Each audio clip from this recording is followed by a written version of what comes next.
유능한 사람은 유능한 사람을 알아보죠. 추미애는 김민석과 함께 이재명과 함께 셋이서 사진을 찍었어요. 이렇게 사진을 찍었죠. 사진을 함께 찍자고 이렇게 포즈를 취하는 것은 이 사람들이 서로 누가 유능한지를 알고 있다는 뜻입니다. 엊그제 찍은 거예요. 이게 신문에 났길래 여러분들에게 소개합니다. 자기들끼리는 서로 이신전심으로 누가 유능한지를 알고 있는 거예요. 한번 보겠습니다.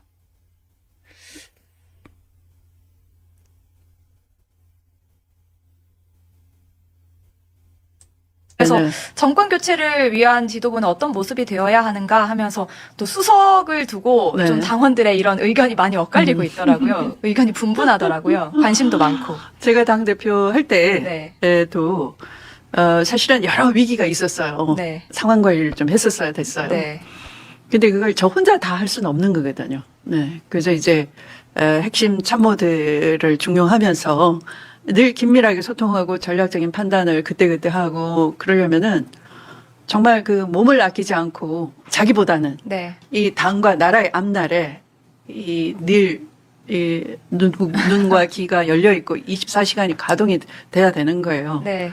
그때 당시에 제가 그 김민석 그 의원을 네. 우리 당에 합류를 시켰어요. 아, 그때요? 그때 합당을 한 거죠. 네. 더불어민주당과 합당을 하고 그다음에 그런 전략 파트너로서 이제 제가 늘 긴밀하게 상의를 했어요. 네. 그리고 이제 대선 때는 상황실을 맡아서 관리를 그렇죠. 해주고. 네. 그래서 이번에도 김민석 의원 같은 경우는 다음 대선을 준비하는데 좀 중요한 역할을 했으면 좋겠다. 네, 네. 좀 이렇게 점수가 좀 잘 나왔으면 좋겠어요. 네. 추미애도 김민석이 유능한 사람이라는 걸 아는 거예요. 대중적 이미지는 아직 부족하도 김민석이 어떤 사람이라는 걸 아는 거죠. 그러니까 추미애가 말하는 거예요. 왜 김민석이 수석 최고가 되어야 하는지. 이재명 옆에서 자기가 써봤거든. 추미애가 당 대표 때 대선을 하는 과정에서 김민석을 불러다가 자기가 썼단 말이야. 김민석은 그때 의원도 아니었거든.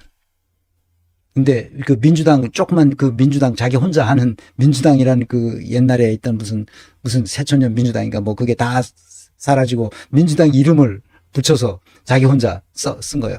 이쪽에는 더불어민주당으로 가고 자기 혼자 민주당 거의 뭐 1인 정당이나 마찬가지. 그래서 김민석을 불러다가 추미애가 일을 시킨 거죠. 일을 잘하잖아. 그래서 추미애가 2년 동안 2016년서부터 18년까지 2년간 당 대표하면서 엄청난 일을 했잖아요. 김민석의 도움을 같이 일한 거죠. 협력해서.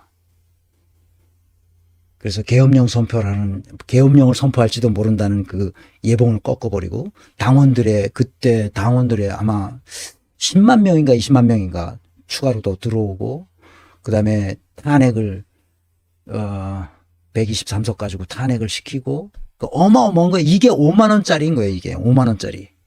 5만 원짜리를 생각하는 힘이 있어야 되거든. 그래서 김민석이 유능하다는 걸 알고 있었던 거지. 이번에 총선에서도 상황실장을 했잖아. 김민석이. 그러면서 어떻게 해야 되는지를 잘 알고 했다고. 근데 조국이 뻘짓을 하는 바람에 200석을 차지하지 못한 거죠. 조국은 돌아가는 판속을 몰라요. 자, 김민석에 대해서 얘기해 봅시다. 이제 똑똑한 사람들, 유능한 사람들은 유능한 사람을 알아봐요. 문재인은 자신이 무능하기 때문에 똑똑한 사람이 누군지를 모릅니다. 그러니까 그 이낙연 같은 겉에서 보기에는 아주 유능해 보이는데 사실은 무지랭이죠. 그런 사람을 갖다 쓰는 거예요. 겉에서 보기에는 윤석열이 엄청 강골 검사에다가 정의로운 검사인 것처럼 보이죠. 근데 완전히 무지랭이 아니야. 아무 생각도 할 수 없는 김건희 같은 애한테 끌려다니는 아유. 그 생각하면 진짜 내가 칠푼이라고 말하는 게 그게 괜히 말하는 게 아닙니다. 김민석에 대해서 알아보겠습니다. 정봉주가 1위를 한다는 걸 보고 나도 충격을 받았어요. 이거 무슨 짓이야 이게. 근데 정봉주는 알지만 내가 만나기도 하고 미안해요. 근데 정치는 안 맞아, 이 사람은. 근데 정치를 본인이 하고 싶어 해. 그러면 그 전략적으로 잘 생각해서 정치판에 들어가서 자기가 그걸 할 수 있도록 했었어야죠. 오랜 동안 준비를 해야지. 김성애를 내가 칭찬하는 이유는 다른 게 아니야. 오랜 시간 자기가 정치하고 싶어서 그 정치를 할 수 있는 길을 선택해서 그 길로 계속 하잖아. 흔들림 없이 그 길로 간다고. 내가 김성애를 보고 깜짝 놀란 게 바로 그거야. 정치하고 싶어서. 그럼 그렇게 해야 될 거 아니야. 자기가 정당까지 만든 사람이 그게 뭐야 이게. 자기 스스로 자기 자신이 어떤 사람인지를 알아야 되는 게 첫 번째예요. 정치 평론하기 전에 내가 누군가 알아야지. 김민석, 강선우, 명심 후보 힘 못 쓰는 이유. 김민석, 강선우가 힘을 못 쓰는 거야. 김민석, 강선우 똑똑해요. 진짜 똑똑한 두 사람이죠. 정계인문 아니 뭐 한준호도 똑똑합니다. 내가 한준호를 똑똑하지 않다고만. 거기 나온 사람 그 정봉주 빼고 다른 사람 다 똑똑한 사람들이에요. 거기에는 뭐 고민정 같은 애는 없어요. 걱정 안 하고 찍어도 되는데 이 두 사람은 그 민영배하고 김민석은 꼭 최고위에 들어가서 김민석은 수석 최고가 되고 그다음 민영배는 자석 최고가 됐으면 좋겠다는 게 내 생각입니다. 김민석은 내가 왜 그렇게 생각하냐면 정계 입문 자체를 매우 이른 나이에 했어요. 한국식으로 보면 그렇죠. 독일에서 보면 전혀 이른 나이가 아닙니다. 독일은 20대 의원들이 많으니까 거의 10%가 20대 의원들이에요. 30대 의원들이 한 20%되고 40대 의원들이 한 30% 되고 그다음에 그 50대 의원들이 한 30%예요. 한 60%래요. 그리고 10대 10대는 내가 아직 못 봤어요. 그러니까 20대, 30대가 한 30%돼 합쳐서. 그리고 40대, 50대 의원이 합쳐서 60%돼. 매년 거의 그렇게 됩니다. 그러니까 나머지 10% 이제 연로한 사람들이 좀 있고. 1964년인데 20대 후반 26세의 나이에 1992년 14대 총선에 출마했다가 낙선하고 처음으로 그 15대 1996년에 총선에 당선됐어요. 그러니까 놀라운 거죠. 그리고 그리고 나서 이제 2002년 제3회 전국 동시지방, 그러니까 서울시장에 출마했잖아요. 그래서 의원직을 사퇴하고 38세에 서울시장에 나갔다가 떨어지죠. 그리고 2002년에서 나갔다가 떨어진 이후에, 그 다음에 21대 총선, 그러니까 2000년이죠. 총선까지 무려 18년 동안 긴 공백이 있었음에도 2000년 기준 국회의원 전체 평균 정도가 50대인 중후반이다. 그러니까 현재 2024년 현재는 1964년생이 환갑이 되어 정치인 나이대에서는 평균이지만, 그러니까 우리나라 그 국회의원이 독일의 연방 하원 국회의원 나이에 보면 평균적으로 10살이 더 많습니다. 우리나라가. 그러니까 노령화된 거죠. 90년대에는 아직 청년이었다. 사회생활을 정치로 시작하고 정치로 끝낸 김영삼과 유사한 케이스다. 정치로 시작해서 그러니까 15년 동안 와싱 상담하면서 18년 동안 와싱 상담하면서 미국에 가서 공부도 하고 그래서 뭐 미국 변호사 자격증 뜨고 뭐 정치학도 뭐 케네디 스쿨 그 하버드 케네디 스쿨에서 뭐 공부도 하고 콜롬비아대에서 뭐 또 하고 공부도 하고 그렇게 낭인 생활을 하면서도 공부를 계속하고 불철주야 다시 정치에 복귀하려고 노력을 했죠. 그래서 그 추미애에게 발탁돼서 민주당에 들어와서 추미애의 대선 실장을 하고 추미애 눈에 들었죠. 그래서 그 2000년 21대 총선에서 이제 당선돼서 이제 4선 의원이 된 거죠. 그 학습 능력이 있어요. 머리도 좋고. 김민석에 대해서 김민석이 조국혁신당 신장식 대변인, 이게 페이스북 얘기입니다. 대변인께서 제가 지난 총선 당시 교섭단체 요건 10석 완화를 얘기한 바 있다고 말씀하신 것은 사실과 다릅니다. 조국혁신당은 무조건 하여튼 자기가 그 교섭단체가 되려고 애를 쓰는데 지금 안 되고 있으니까 답답해서 자꾸 저러는 것 같습니다.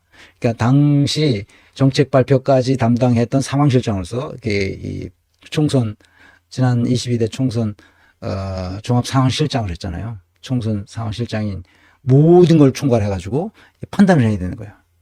그시 이걸 어떻게 이걸 뭐라고 해석하고 전략을 다시 수립하고 그것을 이 지도부에다가 얘기해 줘야 되는 그런 상황실장으로 했죠. 경험이 많은 거예요. 대선에서도 했고 총선에서도 했고 요번에 총선에 이재명이 엄청 김민석의 도움을 받은 거예요.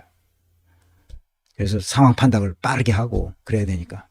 3월 27일 제기된 국민의힘 측의 정치개혁안 발표에 대응하는 차원에서 정치 관련 정책 발표를 했고 주요 공약 발표 후 당 연구원에서 취합한 자료에 나온 교섭단체 요건 완화도 논의 및 검토 과제로 제기한 바 있으나 숫자 등에 대해 언론의 질문의 구체적인 문제는 향후 검토 사항임을 명확히 했습니다. 그 후 10석 완화성 또는 발의설 완화설 또는 발의설 등이 있기에 조국 대표께도 명확히 그런 취지가 아니었음을 말씀드린 바 있습니다. 당시 언론과의 문답을 확인해 보셔도 명확히 확인할 수 있습니다.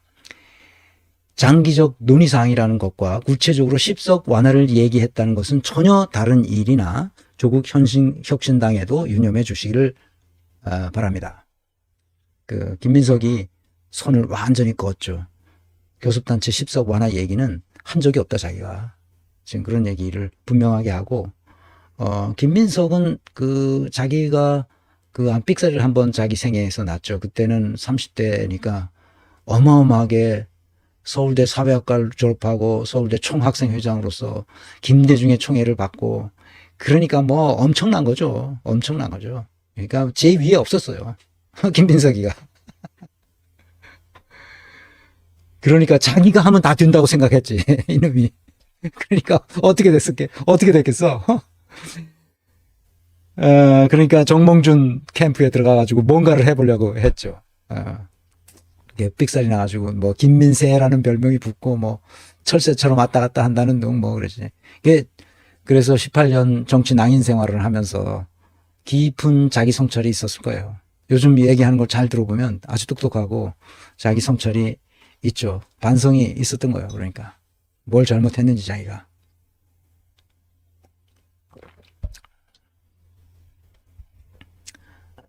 그래서 김민석이 민주당이 상승 추세인데 어떻게 할 거냐. 일대 종합상황실장으로서 선거대책위원회 종합상황실장이 엄청난 자리입니다.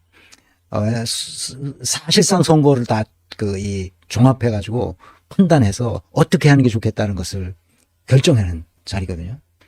머리가 좋지 않으면 절대 못하는 겁니다. 그러니까 채널 A, 뉴스 A에 출연해서 아주 전통적인 약세 지역을 빼놓고는 민주당이 전체적으로 상승 추세인 것은 분명하다고 말했는데 다만 김 실장은 당내 낙관론에 대해서 아주 아슬아슬한 살얼음을 걷는 것 같은 그런 신중한 자세를 계속 끝까지 유지해야 되는 그런 상황이다. 민심이 마지막까지 아주 엄중하게 한순간이라도 바뀔 수 있다고 보고 있다. 언제라도 바뀔 수 있다. 그래서 바뀌었잖아요, 실제로. 뭐 200석 된다는 얘기가 나오고 뭐 그러니까 이 문재인이 숟가락 하나 더 얹으려고 낙동강 벨트를 딱 순회하면서 뭐 어쩌고 저쩌고 하고 조국은 가서 뭐 너희들 쫄았제 하면서 난리 치고 이러니까 저쪽에서 완전히 겁 탁 먹고 역결집을 하는 바람에 부산 깨지고 영남 깨졌죠. 부울경 깨지고. 그러니까 조국은 정치를 할 수 있는 사람이 기본적으로 아니에요. 그러니까 혼자 나와서 정치를 무소속으로 나와서 뭐 정치를 하다가 나중에 민주당에 들어가든지 뭐 그럴 수는 있지만 정당을 한다는 건 그건 어불성설입니다. 내가 계속 얘기하는데 우선 정직하지 않다는 게 가장 큰 문제예요. 그리고 너무 금수저 출신이라 가난한 사람들의 형편을 전혀 이해하지 못합니다. 자기가 가난하게 살아봤어야 돼요. 최민희도 이렇게 말합니다. 김민석이 이재명에 꼭 필요한 사람이다. 이렇게 말했더니 민주당 선관위에서 구두경고를 최민희한테. 왜냐하면 그렇게 말하면 선거운동 되는 거나 마찬가지니까 하면 안 된다. 재발하지 않도록 조치를 취했다는 거죠. 그래서 김민석이 유능하다는 것은 민주당 내에서 다 알고 있는 거예요. 그래서 김민석이 대중 아직 이미지가 많이 인지도가 떨어져서 그런 건데, 또 가끔 이제 김민석을 욕하는 사람들이 있어요. 그 사람들은 자기 김민웅 형, 그다음에 때문에 가끔 형제 관계니까 자기들끼리 뭐 패거리 먹는 거 아니냐, 그러니까 그게 조심해야 된다, 뭐 이런 거 가지고 공격하는 사람들이 있더라고요. 그 택도 없는 소리입니다. 형제라고 해도 그 김건희처럼 조씨 가문, 삼부토군 조씨 가문하고 우리는 가족이야, 가족같이 이렇게 이런 패거리를 형성할 수 있는 사람이 아니야. 김민웅도 그렇고 김민석도 그렇고. 또 성격이 달라요, 두 사람이. 김누리 교수하고 김한길하고 형제간이잖아요. 다 또 옛날에 그 김철 선생의 다 아드님들 아니야, 그 유명한 사회당 김철 선생의 아들들이잖아. 근데 둘이 완전히 다르잖아. 달라. 김민웅은 김민웅이고 김민석은 김민석이야.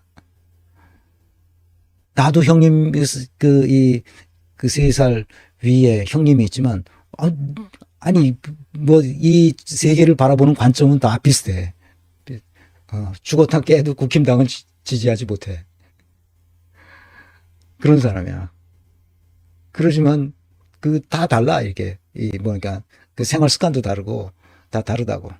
그러나 이제 비슷한 건 많지. 뭐 책을 좋아한다든지 바둑을 좋아한다든지 산책 이렇게 하는 거 좋아한다든지, 그리고 정적이고 많은 사람들을 만나는 거를 싫어한다든지 뭐 그러는 건 비슷해요. 그렇지만 그 취향이나 이런 게 나하고 다른 측면이 많죠. 형제라고 해서 같이 이렇게 패거리를 만들거나 그럴 가능성은 없어요. 김민석을 이런 걸로 얘기하는 사람들이 많이 있어. 누가 또 옛날에 추미애가 조국 뒤를 따라갔다는 등 뭐 그래가지고 조국이나 추미애가 다 같은 사람들이다. 다트 같은